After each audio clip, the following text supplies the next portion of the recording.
Good day everyone, welcome back to my YouTube channel, Review Math Always. This is our segment, How to Solve This. For today, this is our new given that we're going to solve. 36 raised to square root of x minus 2 equals 6. Tapusin po ang video ito at ituturo ko kung paano ito isolve at para malaman nyo ang complete solutions.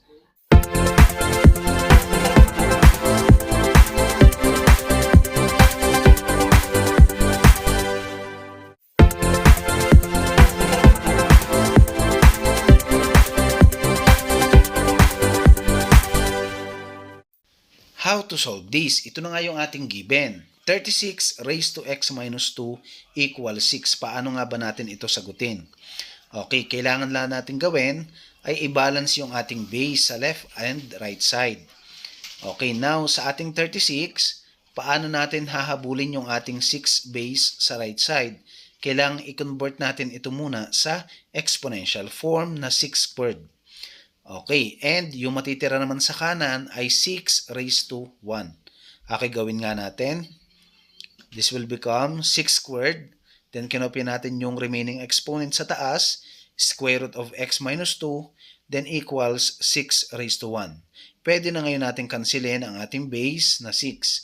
Then bring down the exponents. Exponent in left, which is 2 times square root of x minus 2, at exponent naman sa right side, which is 1.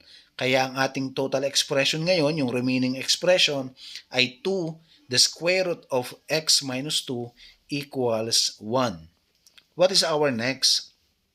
Next step, we're going to divide both sides by 2. Kailangang i-divide natin sa 2 both sides. Bakit?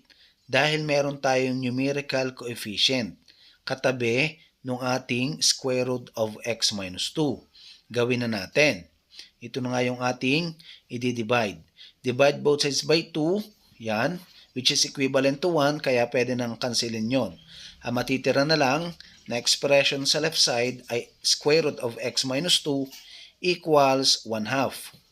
Now, ang problema naman natin ngayon ay kung paano naman tatanggalin ang radical sign sa left side.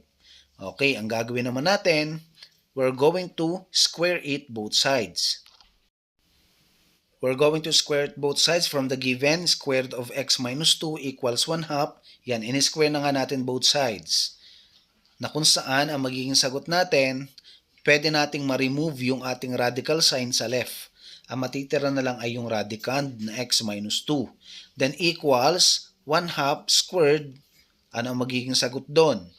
Okay, ang ating next step, we're going to simplify it. This will become x minus 2 equals 1/4. Ito na ang naging sagot natin. X minus 2 equals 1/4. Now, we're going to find the value of x by simplifying it. X minus 2 equals 1/4. Anong gagawin natin? We're going to use the additive inverse para makancel yung ating constant na negative 2 para mag-0 yon. O kaya naman, kung sanay ka sa transposition method, you only have to do is to transpose negative 2 to right side. Will become positive 2. This will become x equals 1/4 plus 2. Kaya, as we can see, if we're going to simplify, 1/4 plus 2 is 9/4. Therefore, the value of x here is 9/4. Okay, thank you so much. Do not forget to subscribe my channel.